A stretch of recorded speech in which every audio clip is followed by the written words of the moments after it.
Hello and welcome to Politics Today. I'm Farrukh Pitafi. Once again, we are going to talk about Afghanistan.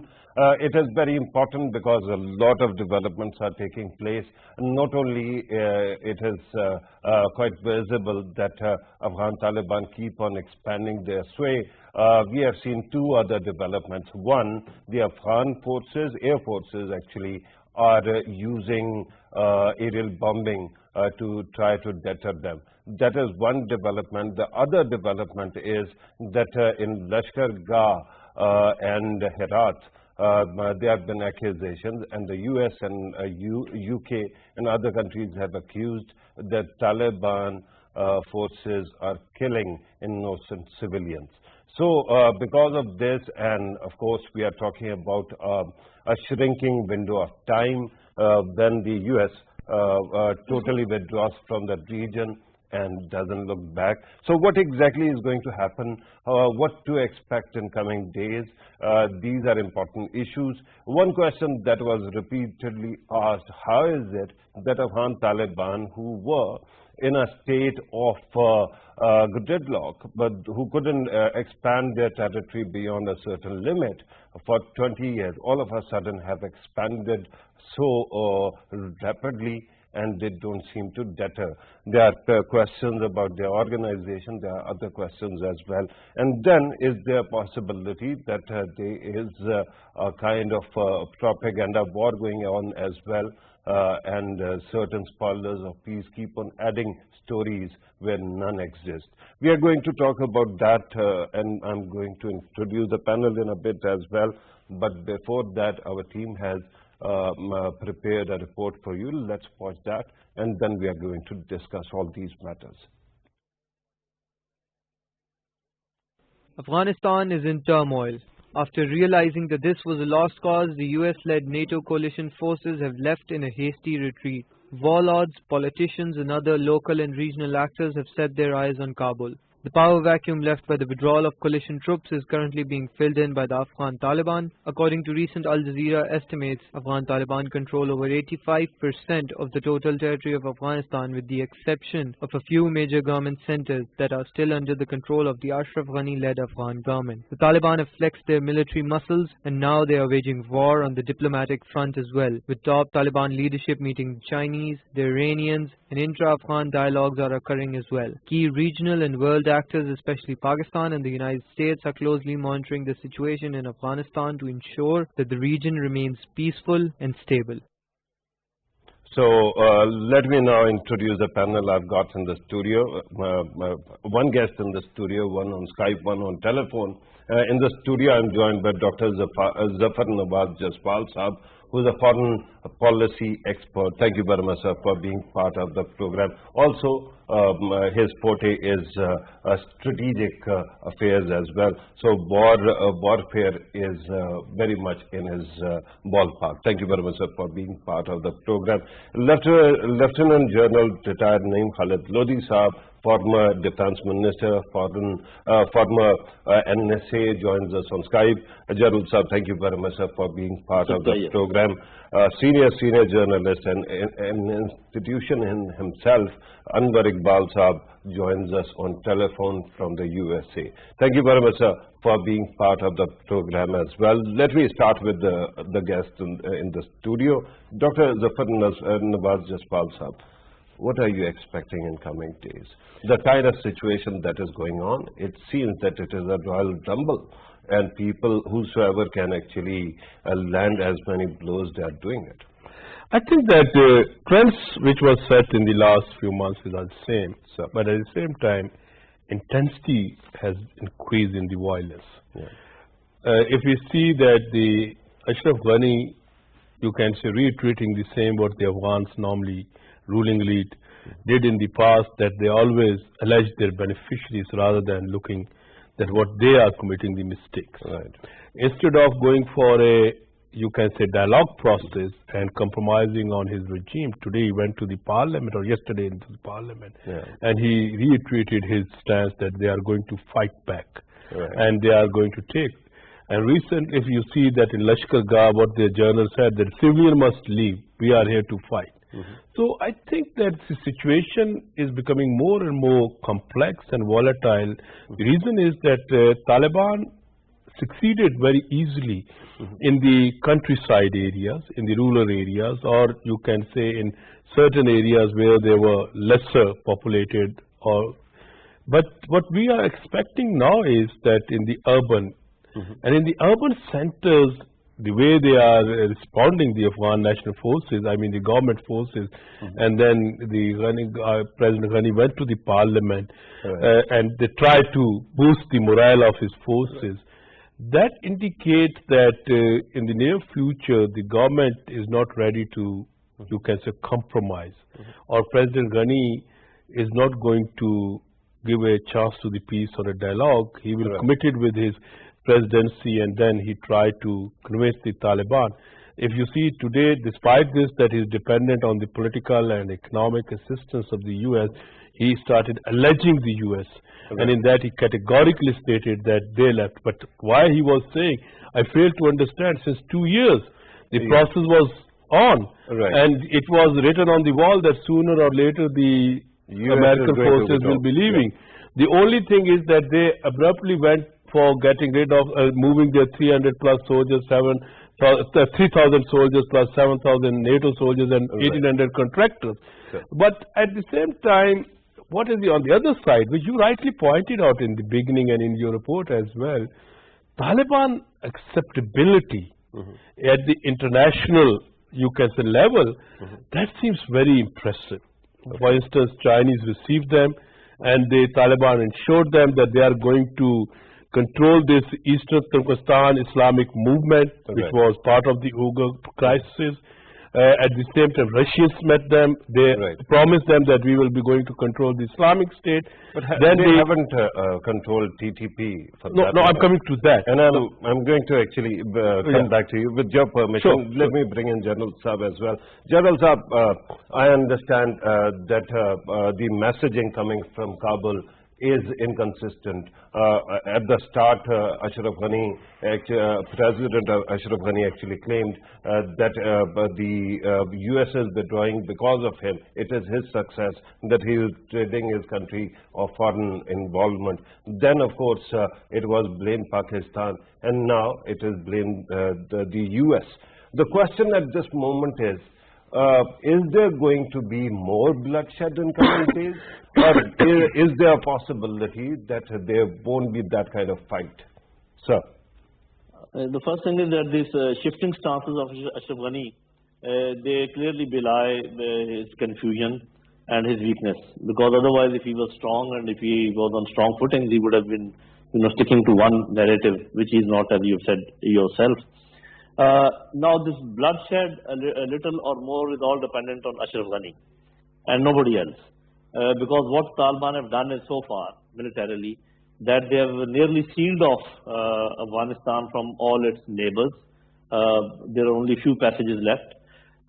Secondly, they have absorbed the entire countryside, and only the main cities have been spared, and they are also being surrounded. Of course, this is the difficult part of the battle, because for a guerrilla force to fight set-piece battles and to carry on set-piece attacks is a dangerous thing to do, because they are more successful if they merge in the population. They are not discernible. You cannot recognize them. But the moment they form up in lines and you can recognize them in trenches, and then it is their you can say a negative thing which they would be facing. So there will be casualties, of course, but it all depends if Taliban they go a little inside the cities and merge themselves with the population. Then the problem is that the casualties will be civilian casualties. And of course, the UK and the US and they are saying that there are civilian casualties because of Taliban. Actually, it could have been it could be from any side.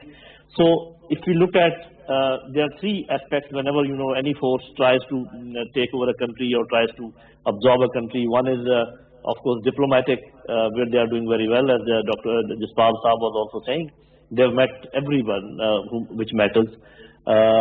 Then as far as the economic side is concerned, because of the ceiling They have controlled all the, flow of men and material, which means they must be collecting taxes and all that. So, economically also they have carried out something. And militarily they are very strong. So it is just a matter of time as far as I think. It all depends that how much delay Ashraf Ghani wants to cause and how much is depending on, one thing question which you posed, that how come that Taliban has, they have so rapidly absorbed all this country, because the combined forces of US and NATO and Ashraf Ghani's forces, they just created a stalemate as far as Taliban is concerned. So which means that Taliban and these forces were equally poised. But with the egress of US forces and NATO forces, now of course the balance is in favor of Taliban. So militarily they are doing better, diplomatically they are doing better, and they will strangle all the cities, and ultimately the cities will have to fall. That is what I see. Let us see, because it is evolving and fluid. So, as you have pointed out, those cities also have human beings in them, and they are dying as we speak, and that becomes a huge problem. Because human life is very important, and Afghanistan has been through a lot. Let me bring in Anwar Iqbal Saab. Anwar Iqbal Saab, you were listening to all the comments that were made. The question at this moment, you are in DC, and the question at this moment is how things are being viewed in the US capital. I understand that the stories must be troubling to the policy makers, but is there a reset button, sir? Some kind of correction to ensure that Afghanistan totally is not overcome by violence or human rights abuses? American perspective. I mean, there is this official, obviously the official version, and there is this what is discussed in think tanks or say in media reports, or when you talk to ordinary Americans. The ordinary American reaction is very simple. Why should we stay involved? Afghanistan is so far away from here. We made a mistake going there, and we should just come out and leave them alone. Okay. Taliban or whoever rules them, that's no more our business. Okay, that's how man in the street sees it. Then the media, of course, there are two types of opinion. One is okay, good riddance, thanks God, we are out of it. And then there is a responsibility, and we should stay involved, and we should help them come out of this crisis. The official response is, as you know, that yes, we moved out, we took the right decision. We will continue supporting the Afghan government, and we want Taliban as a partner, as a shareholder, but we do not want a Taliban government. Now, how are they going to implement it? The Americans argue that the most effective tool that they have is that of economic support and diplomatic recognition. Unless it's a coalition government, which includes all the factions, the United States and its partners are not going to continue their economic assistance to Afghanistan. And also, they will not recognize that government, and they will ensure that other UN members also do not recognize it. And I think if push comes to shove, I think not many governments would be willing to recognize a pure Taliban government in Afghanistan. Even China and Russia will be reluctant, and that which probably means that Pakistan will ultimately be left alone to hold the basket, which I don't know whether we can or not, but that's how it looks from Washington. Right. Anwar Iqbal Saab, since we are talking, you also mentioned media's role and the government's role as well. Let me ask you another very important question. That when you look at the Doha Agreement, parts of it are not known to anybody. They are supposed to be classified. And administration has changed, and we don't know what exactly were the terms of that agreement. Is it not high time that the US government actually declassifies it so that people know what Donald Trump agreed to? that also, I mean, what we here in Washington is that there is also a mutual agreement on that it can only be declassified with agreement from the Taliban. I mean, both the Taliban and the US government have to agree to declassify it. Right. So this government cannot reverse that decision. Let me come back to the studio. Anwar Iqbal sir, please do stay with us. But Dr. Jaspal, since we are talking about the overall situation, the question now is, what comes next? We know that Afghan government, regardless of what, has legitimacy, international legitimacy. It has firepower. It will still have sympathy of a lot of governments, and then it will at least be able to survive in Kabul. So are we going to see a prolonged civil war in coming days?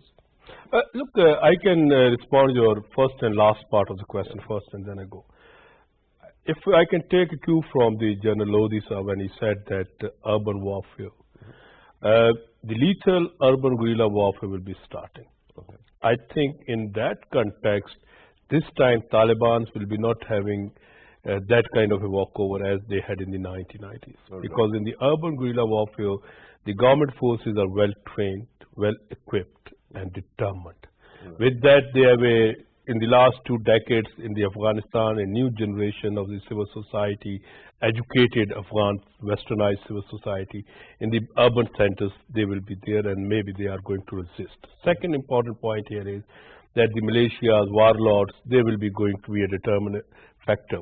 But the point here is, when we are seeing, in this case, if the Afghan forces are well equipped, trained, and determined to defend, and on the other side, if they enter in the cities and this urban guerrilla warfare start, it will be difficult for the Taliban, as well as, but at the same time, very devastating for the common man. Okay. That's why they are leaving the cities. Okay. Second point is that this is a debatable. When you said that Ashraf Ghani government still enjoys the legitimacy, yes, theoretically, it's correct. Theoretically, it's correct because there was an election. He came to power through the process. He is still president of the. But on the other side, from which countries he was driving the legitimacy? Let's start with the United States and NATO countries. They have been in touch with the Taliban and they provided the legitimacy to the Taliban after signing the agreement in February 2019. And they are no more relying on in a better, you can say, negotiations with him. That's why yesterday Ashraf Ghani was alleging the US. He categorically stated that their hasty withdrawal is a cause of this chaos, or you can say turmoil, or anarchy in the state. Second is Chinese foreign minister received their deputy brother of the Taliban. The Russians, Iranians, Pakistanis. Pakistan, yes, Pakistan played well. Pakistan invited all the leaders before Eid, but then it was cancelled when the Afghan government was not, and still it postponed. I think that we are trying to maintain some kind of a balance, despite this that the Ghani government is not comfortable with us, alleging us on every day. But now we have seen, earlier it was only shouting on us, now it starts shooting the Americans as well. Right. So in this context, I think that with the passage of time, reality will prevail. And in the reality, reality will come out of this, how much the government forces will provide the resistance to the Taliban in the urban centers. Okay. Let's say this Lashkar Gah, they are going to fight. Then there is a Kandahar or these provinces, and final battle would be at the moment Taliban will conquer the Kandahar, they will drive all the political legitimacy on the other side. Right. Is there a possibility that there is truth to whatever is being said in Lashkar Gah and Herat, that Afghan Taliban were actually slaying people over there? Look, this is a both way. You use the word media. Taliban, I have been using this social media for projecting, exaggerating their success. And at the same time, they are telling. We have to not forget, in this kind of a war, we cannot expect that they are going to follow the just war theory. Or they will be, definitely they are killing like they killed the commandos to terrorize them. That if you are not submitting, we will be going to be more brutal. But, we are not talking about commandos. We are talking about unarmed civilians. I think the unarmed civilians, the Afghan Taliban desires that they can fight with them, because in the guerrilla you need a popular sanctuary. Right. And where they find that they are not getting this popular sanctuary, they are killing them to terrorize them. Okay. Or it's, I think, a tactic in this kind of a war. Right. And we cannot expect from the Taliban that they will be nicer with the civilians, especially when they are looking for physical and popular sanctuary in those cities or in those suburbs. And Right. if they are not providing them as a human shield, definitely they are going to kill them. Yeah, but human shield and not expecting anything from them that they will resort to some, or they will contain their actions, actually speaks volumes about what you said earlier about legitimacy. Right now there might be some quasi legitimacy, but it will go away if they keep on killing the common people. I cannot dispute this point, but let me here add it. Yeah. We have to make a distinction Okay. between the legitimacy which generally we find in a civilized societies, people acceptability. Taliban are not focusing on the election. They are not interested that what will be winning the hearts and minds of the people. Right. They are more interested winning the sport by force. Right. Let me go back to Jadal Sahab. Jadal Sahab, in the end, it was the impression in many parts of this country and many communities as well, that Afghan Taliban win because they are popular among the common people. If and you were talking about the possibility of an urban warfare that will continue in coming days. The question is, if the common man on the street is hurt or actually killed, will it not actually take away all the legitimacy or all the support from Taliban if that is there? That is possible, but remember that they have fought a very long resistance movement, and all those who have studied the insurrection, and such operations, they understand very well that without a very overwhelming popular support, they couldn't have defeated or at least created a stalemate with such large forces. So people keep on saying whatever they want to, but actually this is a fact that no insurgency of this level can be successful without the popular support, and this popular support must be in the cities also. If more in the urban areas, that is all right. Now the problem is that we are only getting one-sided stories from CNN, from BBC, and the Taliban have no wherewithal to really give their view. But some things have come up and we have all heard about it. And I do not know why for example, the friend from Anwar Saab from America was saying these things. Once the Taliban have been saying themselves, we do not want monopoly in the future government. They have said it not once, many times. They have said that they would like to talk and have an inclusive government. They have said that. They have said that even for Islamic system, we will get input from other factions. They have said that they will look after the rights of women and the girls, and they will have good relations with all the neighbors, and they will look after the minorities. But still, things are being fed to us that no, if such an intense fighting is going on, and the number of casualties which are being reported are in dozens, which means that that intensity of fight is not there, which is being reported. Of course, you can always bring one order, that thing. So, in my opinion, right, Jadal Sahab, I get your caveat, and I'm sure that we might not be getting the other side's perspective. But right now, there are two things that are happening. One, you have rightly pointed out that the statements coming from the spokesman of Taliban, who keeps on telling us that they want to be inclusive, they're ready to reach across the aisle. On the other side, the war continues, sir. And it essentially, if they are trying to ingress into, if they want to enter into cities, that means that they are actually increasing their controlled territory. So on one side is all this talk of peace and working together. On the other side, violence on streets, sir. How do you reconcile the two? Right. It is very easy to reconcile because, you require two hands to clap.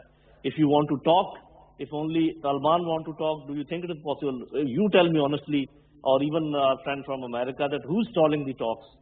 How many times Taliban have offered that we want to talk? Who's not talking? Ashraf Ghani is not talking. And why is not talking? Because he doesn't want peace. And I've said this, even, at the risk of reputation, United States of America, India, Ashraf Ghani are hands in glove and they don't want peace. And I don't have to repeat again that why they don't want peace. I mean, you understand it very well and everybody understands. Why should America want peace after they have left? Abdullah went to Doha and he actually met with Afghan Taliban once again. So is it not actually representing the Afghan government? Right. So no, they are not. He is not representing Ashraf Ghani because everyone is ready to talk. Everyone is ready to talk to Afghan Taliban except Ashraf Ghani, Amrullah Saleh, and Muhibullah. A small one. They will very soon be overtaken. I can assess that. But the thing is, Afghan Taliban had been talking to everyone, not now, for the last 3-4 years. What was happening in Moscow 2 years back and 1 year back? Right. What are they doing in China and in Iran and in Pakistan and everywhere? So blaming them that they are not talking, blaming them that they want war is, I don't understand. If Ashraf Ghani wants to talk, I think the talk can start tomorrow. Jalsa, with due respect, nobody is actually taking sides here. My concern is that people are dying. And there are questions okay, which people are dying because of the So I was merely actually pointing to them. Allow me to actually go back to Anwar Iqbal. I would like to say sir, one I'm coming sentence back to you, sir. No, just one sentence. Okay, you are trying to ahead. allude that people are dying because of Taliban. I am saying people are dying because of Ashraf Ghani. That is the difference between your view and my view. No, with due respect, I just pointed out that the positions have changed. And when you talk about Afghan Taliban, they are trying to enter into cities which they didn't control. So something is going on. Somebody is actually moving forward. The other side might be defending. This is a simple battlefield argument. If they have defeated whatever forces were here, do you think they will reconcile with the remnants of those defeated forces? Is it logical? A civilian is a civilian, sir. Allow me to actually bring in Anwar Iqbal. I'm talking about Ashraf Ghani and his forces. General Sahab, with due respect, allow me to bring in Anwar Iqbal Sahab. Anwar Iqbal Sahab, you have covered all these political matters and these regional issues for quite some time. Let me ask you to wear your analyst hat, and especially when it comes to foresight. Tell us, how do you see things actually shaping up in 5 years, 10 years, 15 years? Is it going to be a repeat of 1990s, that Afghanistan is once again going to be abandoned, Afghanistan Taliban take over and they are not considered legitimate by the US, and once again things start growing up and once again we see the same vicious cycle of violence? Well, there is a little difference from 1990s. In 1990s, when the Russians left, and in 1989, I was actually in Kabul covering the Russian withdrawal and interviewed President Najibullah as well, and Hikmatyar and all the Rabbani and other people, and we also went to Mazar Sharif, met Rustam. There's one major difference, and that is that in 1989, after the Soviets left, the world's sympathy was with the Mujahideen, or the people who were going to replace the Soviet-backed Najibullah government. Now, the sympathy is not with the Taliban, or the Taliban are the victorious force. They do not enjoy the support of the rest of the world.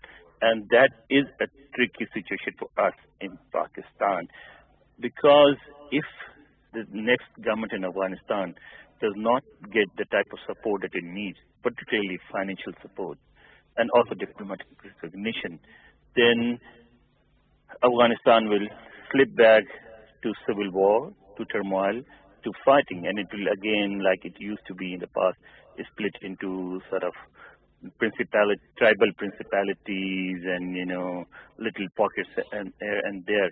In that situation, is Pakistan, number one, wealthy enough to provide the financial support that Afghanistan will need, and is Pakistan diplomatically strong enough to persuade the rest of the world to recognize the Taliban government? These are the two things that will decide how the next government in Afghanistan, or how the situation develops, whatever happens in Afghanistan, how it is going to impact Pakistan. I think these are 2 points that we should focus on.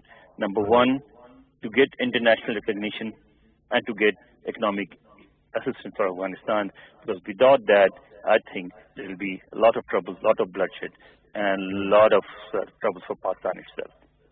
Right. Let me come back to the studio. Dr. Jaspal, let me ask you a very simple question. Earlier, you were building up to it, but it is a big question.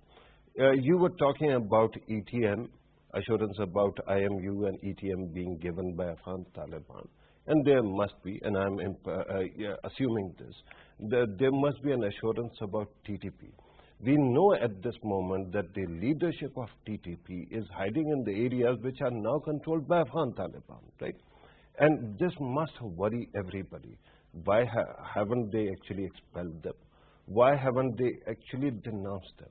And then this takes me back to year 2000, when Pakistan's Interior Minister went to Kabul, requesting that Riaz Basra and Lashkar-e-Jhangvi terrorists who are sitting in Kabul, they should be handed over or expelled. But it never happened. So how do we know that these terrorists are not going to once again? Sir, I'm talking to the guest in the studio, sir. Okay. My understanding is that Taliban, whether it's Afghan Taliban or Pakistan Taliban, TTP, they are ideologically, culturally, politically interlinked. Okay. Expecting that the Taliban will raise their sanctuaries or assist the government of Pakistan, maybe they are not ready to lose their leverage. Okay. And the government of Pakistan has to become very clearer on it. In the recent months, if you see, every day we have been seeing a casualty. And this casualty is due to this TTP, BLA, or in the northern part where the Dasu area is, where you can find East Turkmenistan, you can say Islamic movement, some groups there. Yeah. The problem which Pakistan is going to face is that, especially, I'm afraid when I see CNN was taking the interview, and especially an organization which was banned. Yeah. It was a shameful interview. So it's an organization is banned. So I think maybe that's the reason the Prime Minister of Pakistan also expressed serious concerns that about the increasing anarchy in the Afghanistan due to abrupt Americans, you can say, leaving, and we are trying to work hard with the Ghani government despite their allegations that there must be some kind of inclusive government and we handle this. But if somebody is expecting from the Afghan Taliban, that is my personal understanding, that they are going to quash their linkages with the TTP or Al-Qaeda, I think it's a wrong. So all the assurances about ETM, IMU? They will be going to work with the ETM because Chinese money they required. They are going to fight with the Islamic State, or what you call it, Daesh, because ideologically they are not on the same page. Right. Besides that, the splinter groups, if they express their allegiance to them, they definitely accept them. Today, what the Afghan Taliban needs, they need fighters. Right. They need, you can say, illicit money. They need the trafficking. And these all kind of things they can do through these TTP members. Okay. So in coming days, there's going to be turbulence for Pakistan as well. No, our turbulence have already started. Okay. Of course, with this, you can say... you remember, there was a time when there was humongous number. There was a humongous number. No, but not like that. Not right? like... we lost something around 80,000 people to acts of terrorism. Now, finally, we managed to retard their activities and managed to degrade them. So, do you think that there is a possibility that we are going to see a spike again? Look, despite this, our Zarbe-Azab, you can say Radul Fasad, lot of shahadats of our law enforcement agencies, including both civil and military people, we established some kind of a control or writ of the state. Right. But at the same time, we have now 90 plus border is covered with defense. And despite that, what every day we are hearing? Right. That some kind of attack on our law enforcement agencies. So that's why taking these developments lightly, I think it's incorrect. Right. Jadal Saab, once again, let me ask you about TTP, because that is a very important issue in Pakistan. Whatever Afghan Taliban do in Afghanistan, technically it shouldn't be Pakistani states' lookout. But the question at this moment is about terrorist groups like TTP who are hiding within territories controlled by Afghan Taliban. Why do you think, let me repeat the same question I asked Dr. Jaspal, why do you think they are not turning them over? They are not our enemies, so why harbor our enemies there? Thank you very much. I think the first is that Anwar Sahab made a point that there's a little difference between situation 20 years back, and I will only add one sentence that there's a sea of difference, not little difference. And I don't have to go into details. There's this time the vacuum is, and he was saying that Pakistanis, they don't have money. Yeah, that's true, but Chinese do have money, and there are sources which will pour in money as far as Afghanistan is concerned. Okay, you said yourself that the leadership of some of our enemies was found in Kabul, and who's controlling Kabul even today? No,